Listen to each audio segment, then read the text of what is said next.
And जय Hind everyone, मैं आपका बड़ा भाई लेकर के आ गया हूं आप लोगों के लिए फिर से एक बहुत ही जबरदस्त और ऑसम सेशन। आज है बेटा थर्सडे, आज है 27 जून और बहुत सारी इंपॉर्टेंट खबरें हैं जिसको हम लोग देखेंगे। और सबसे पहली ही इंपॉर्टेंट खबर आपके सामने आ रही है कि कपिल देव ने professional golf tour of India के अध्यक्ष का पदभार संभाला है। तो दिक्कत की बात कोई नहीं है बेटा, यहां पे देखो सिंपल सी बात हम देखेंगे यहां पे कि विश्व कप विजेता पूर्व भारतीय क्रिकेट कप्तान कपिल देव ने professional golf tour of India PGTI के नए अध्यक्ष का पदभार संभाला है। सिंपल सी बात हम देखते हैं यहां पर कि भाई देखो एज हो गई है इनकी 65 साल, बट देखने में नहीं लगते हैं ये 65 वर्षीय कपिल देव पहले से ही पीजीटीआई बोर्ड के उपाध्यक्ष के रूप में हैं, इनके सदस्य थे।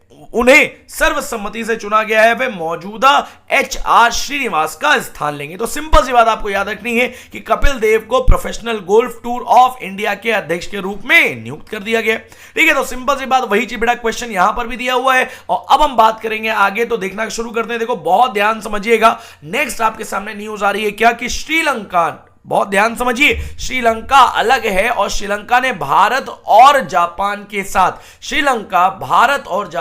साथ ऋण पुनर्गठन समझौते पर हस्ताक्षर करेगा। तो हम क्या देख रहे हैं बेटा, श्रीलंका भारत और जापान के साथ द्विपक्षीय ऋण पुनर्गठन के लिए समझौतों पर हस्ताक्षर करेगा और श्रीलंका द्विपक्षीय ऋणदाताओं के साथ समझौतों पर हस्ताक्षर करने के लिए तैयार है, जो फिर ऋण वित्त पोषित परियोजनाओं को फिर से शुरू करने का मार्ग प्रशस्त करेगा। तो आपको देखने को मिल रहा है बेटा कि बहुत ज्यादा डेट है इस समय श्रीलंका के ऊपर, बहुत ज्यादा कर्जा है श्रीलंका के ऊपर, और कहीं ना कहीं इस चीज को देखते हुए दोबारा फिर से कर्जा लिया जा रहा है या ऋण पुनर्गठन किया जा रहा है, ताकि जो भी योजनाएं इनकी रुक गई हैं वो योजनाएं पूरी तरह से कंप्लीट की जा सके। और आपको देखने को मिला है अभी IMF ने भी वित्त पोषण को मंजूरी दी है, और इसके साथ आप देख रहे हैं तो अलग अलग लोग या अलग अलग ऑर्गेनाइजेशन या अलग अलग देश इनको ऋण दे रहे हैं। ठीक है, तो सिंपल सी बात हम बोलेंगे यहां पे कि भारत की 4 बिलियन अमेरिकी डॉलर से अधिक की सहायता ने श्रीलंका को आर्थिक संकट के चरम से निपटने में मदद की, जिसके दौरान विदेश मुद्रा की कमी और आवश्यक वस्तुओं की कम आपूर्ति ने द्वीप को ठप कर दिया था। समझ में आ रही बात? तो एक मुश्किल समय पर इंडिया ने साथ दिया है अपनी नेबरिंग कंट्री का। तो फिर से देखते बेटा, देखो नेक्स्ट न्यूज हमारे सामने क्या आ रही है। नेक्स्ट न्यूज अब देखिए यहां पर ये मोस्ट इंपॉर्टेंट क्यों बन जाती है, क्योंकि आपको देखने को मिल रहा है कि हम बात कर रहे हैं सैरोगेट मदर की या हम बात कर रहे हैं सैरोगेसी की। अगर आपको नहीं पता है तो आप ये बात जान लीजिए कि सैरोगेसी क्या होता है बेटा, कि जो महिलाएं मां नहीं बन सकती हैं वो दूसरी महिलाओं को अप्रोच करती हैं, किस चीज के लिए, कि वो उनके लिए, हम बोलते हैं वहां पर कि as a surrogate mother work करे, या हम बोल रहे हैं कि उनके लिए जो संतान उत्पत्ति है उसको करे।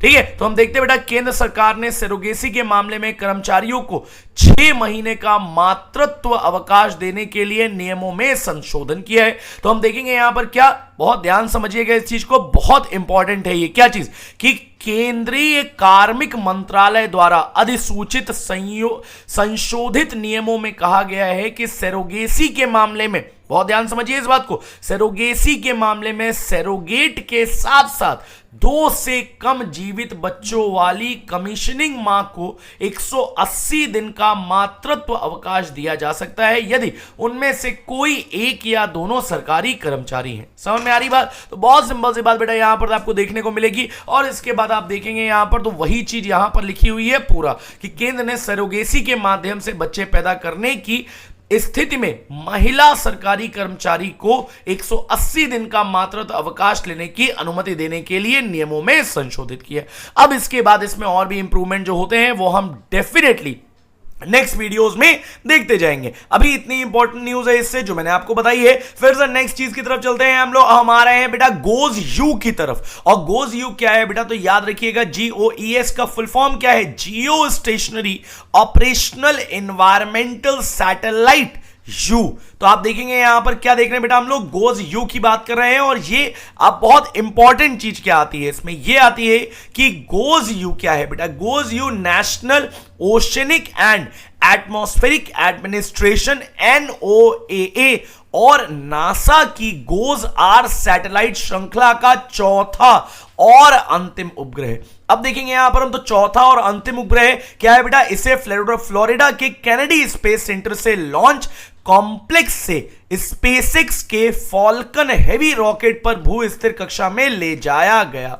ठीक, सिंपल सी बात हम देखेंगे बेटा यहां पे कि ये नासा का प्रोजेक्ट है। नासा ने goes you geostationary operational environmental satellite you की सफलतापूर्वक लॉन्च किया, जिसका उद्देश्य अंतरिक्ष और पृथ्वी पर मौसम के साथ साथ बड़े सौर तूफानों की निगरानी करना है। समझ में आ रही बात? देखो सिंपल सी बात हम लोग कर रहे हैं यहां पे, कोई दिक्कत नहीं बेटा, इसमें कोई भी चीज हमको बहुत टफ नहीं लगेगी इसमें। तो हम क्या देख रहे हैं बेटा, फिर से लास्ट बात हम देख लेते हैं इसमें कि NOAA, और NOAA क्या है, अभी मैंने आपको बताया था यहां पे कि national oceanic and atmospheric administration NOAA और नासा मिलकर भू स्थिर कक्षा में परिचालन उपग्रहों की अगली पीढ़ी को विकसित करने के लिए काम कर रहे हैं, जिन्हें भू स्थिर विस्तारित अवलोकन कहा जाता है। ठीक है, तो सिंपल सी बात याद रखिएगा बेटा, गोज यू क्योंकि ये न्यूज में है और क्योंकि ये नासा से रिलेटेड है, तो नासा रिलेटेड कई बार आपसे चीजें ऐसी पूछ ली जाती हैं। ठीक है, तो चलो बहुत ध्यान समझते हैं बेटा फिर से कि अभी आपसे बात हो रही है बेटा किस चीज की, बेटा डकवर्थ लुईस मेथड की। और डकवर्थ लुईस मेथड जिसको हम DLS बोलते हैं, इसमें आपको देखने को मिलेगा कि जो लुईस हैं उनकी तो डेथ पहले हो चुकी है, बट जो डकवर्थ हैं इनकी बेटा अभी 84 वर्ष की उम्र में निधन हो गया है। तो केवल और केवल आपको इतनी बात याद रखनी है, और मैं फिर बोल रहा हूं आपके डिफेंस एग्जाम के पर्सपेक्टिव से ये इंपॉर्टेंट न्यूज उतनी नहीं बनती है। अगर आपकी किस्मत ही खराब है तो भले आपसे पूछ लिया जाए, अदरवाइज नहीं पूछा जाएगा आपसे। चलो भाई नेक्स्ट न्यूज की तरफ चलते हैं। अब नेक्स्ट न्यूज आपके सामने आ रही है, फिर से मैं बोलूंगा ये केवल और केवल फैक्चुअल न्यूज है, आप सुन लीजिए, याद करने का मन हो याद करिए, नहीं तो छोड़ दीजिए। देख लेते हैं क्या है कि नाइक के पद छोड़ने के बाद LTIM इंडस्ट्री इंडस्ट्री ने SNN सुब्रमण्यम को चेयरमैन नियुक्त किया है। ठीक है, तो बेटा इतनी बात याद रखिए, इसके बाद और कुछ नहीं है यहां पे कि SN सुब्रमण्यम को L&T समूह, जिसको हम लार्सन एंड ट्यूब्रो बोलते हैं, L&T समूह के भीतर एक वैश्विक प्रौद्योगिकी परामर्श और डिजिटल समाधान कंपनी लिमिटेड का चेयरमैन नियुक्त किया गया है। समझ में आ रही बात? तो केवल और केवल बेटा फैक्चुअल न्यूज है, याद करना हो याद करिए, अदरवाइज आप छोड़ दीजिए। मैं फिर से बता रहा हूं आपसे, जो इंपॉर्टेंट न्यूज होती है मैं पहले ही आपसे बोल देता हूं। देखो ये इंपॉर्टेंट न्यूज है, क्या चीज कि CDAC, और ये इंपॉर्टेंट न्यूज कब बनती है, अगर आप बात कर रहे हैं आप SSC के एग्जाम की। ठीक, बट कभी कभी हो सकता है कि UPSC भी मेहरबान हो जाए और UPSC भी ऐसा क्वेश्चन पूछ ले कि क्या CDAC की बेटा बात करेंगे हम, तो CDAC क्या है आपका, centre for development of advance computing, और AICTE क्या है बेटा, इसका फुल फॉर्म जरूर पूछा जा सकता है आपसे कि all India council for technical education. बेटा इन दोनों ने समझौता ज्ञापन किया है किस चीज के लिए, कि उच्च प्रदर्शन कंप्यूटिंग के लिए उद्योग तैयार कार्यबल बनाने के लिए साझेदारी की है। तो हमको देखने को क्या मिलेगा बेटा यहां पे, CDAC और AICTE की संयुक्त पहल के तहत भारत भर में लगभग 1000 इंजीनियरिंग कॉलेज के लगभग 250 संकाय सदस्यों कहने का मतलब फैकल्टी मेंबर्स को 50 संकाय विकास कार्यक्रमों के माध्यम से प्रशिक्षित किया जाएगा। तो आपको केवल ये देखना है बेटा कि जो प्रशिक्षण है वो कैसे दिया जा रहा है। एक बात और याद रखिएगा बेटा, ये इंपॉर्टेंट पॉइंट बनता है, क्या चीज कि CDAC AICTE के माध्यम से नामांकित संस्थानों को उच्च प्रदर्शन कंप्यूटिंग सीखने के प्लेटफॉर्म जैसे परम शावक, परम विद्या और अन्य आगामी प्लेटफॉर्म प्रदान करेगा। तो जब इतने सारे प्लेटफॉर्म प्रदान होंगे तो डेफिनेटली जो हमारे टीचर्स हैं, और टीचर्स कहने का मतलब जो हमारे शिक्षक हैं, ऐसी चीजों में जिसमें हम तकनीक की बात करते हैं, तो वहां पर अगर आप तकनीक को सीख पा रहे हैं तो डेफिनेटली आप अपने जो कार्य क्षमता है उसको आप बहुत ज्यादा बढ़ा सकते हैं। चलिए भाई नेक्स्ट न्यूज की बात करते हैं हम लोग। फिर से हम देखेंगे बेटा, ये केवल और केवल अपॉइंटमेंट है, इसको केवल आपको नाम याद रखना है कि ओम बिरला जी जो है ये अभी तक लोकसभा अध्यक्ष बने हुए थे और इनको फिर से लोकसभा अध्यक्ष बना दिया गया। तो NDA उम्मीदवार ओम बिरला दूसरी बार लोकसभा अध्यक्ष चुने गए। सिंपल सी बात हम बोलते हैं, इसके अलावा हमको और कुछ इसमें नहीं देखना है। चलो भाई नेक्स्ट न्यूज की तरफ चलते हैं हम लोग। नेक्स्ट न्यूज हमारे सामने आ रही बेटा कि निवर्तमान डच प्राइम मिनिस्टर प्रधानमंत्री या बोली कुछ भी, मार्क रूटो को नाटो महासचिव नियुक्त किया गया। तो मैं फिर से बोल रहा हूं बेटा, नाटो का आपको फुल फॉर्म याद होना चाहिए, हो सकता है आपसे पूछ लिया जाए तो नाटो क्या होता है बेटा? North Atlantic Treaty Organization. ये आपका होमवर्क है आज का कि आपको नाटो के बारे में जितनी चीजें पता है वो सारी चीजें आपको लिखनी है। मैं आपको रोज के रोज कुछ इंपॉर्टेंट चीजें देता हूं लिखने के लिए, और आप उसको कमेंट सेक्शन में अगर लिखेंगे तो डेफिनेटली आपका नाम नेक्स्ट वीडियो में जरूर लिया जाएगा।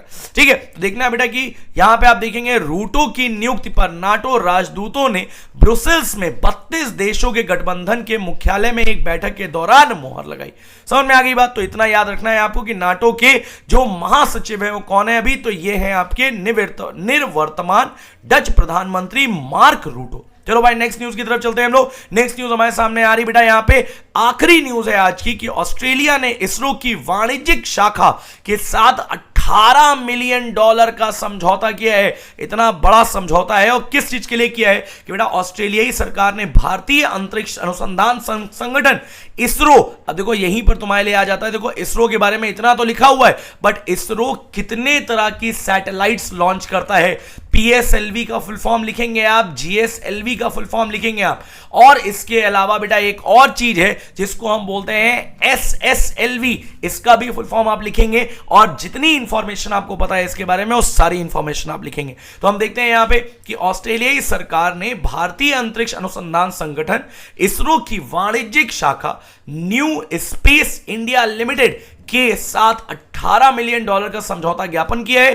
भारत अंतरिक्ष कांग्रेस 2024 के उद्घाटन दिवस पर घोषित इस साझेदारी के तहत ऑस्ट्रेलिया फर्म स्पेस मशीन्स 2026 में इसरो के लघु उपग्रह प्रक्षेपण यान, अब देखो जो यहां पर SSLV बताया बेटा मैंने, हिंदी में आपका ये होता है, इंग्लिश में आप पूरी चीजें इसके बारे में लिखेंगे। ठीक है, अब देखो यहां तक इतनी न्यूज हो गई बेटा। अब देखो बहुत ध्यान समझिएगा, जितनी न्यूज मैंने बताई है आपसे आज की जो मोस्ट इंपॉर्टेंट न्यूज थी उसको हम लोग डिस्कस कर लिया। ठीक है, तो बेटा मिलते हैं हम लोग नेक्स्ट लेक्चर में। मैं फिर बोल रहा हूं कि अगर आप चाहते हैं कि लाइव क्लासेस जल्दी से स्टार्ट हो जाए तो डेफिनेटली आप जल्दी से जल्दी 5000 सब्सक्राइबर कंप्लीट कराइए, और जिस दिन हमारे 5000 सब्सक्राइबर कंप्लीट होते हैं तो definitely will be starting our live classes. तब तक के लिए थैंक यू सो मच। जय हिंद।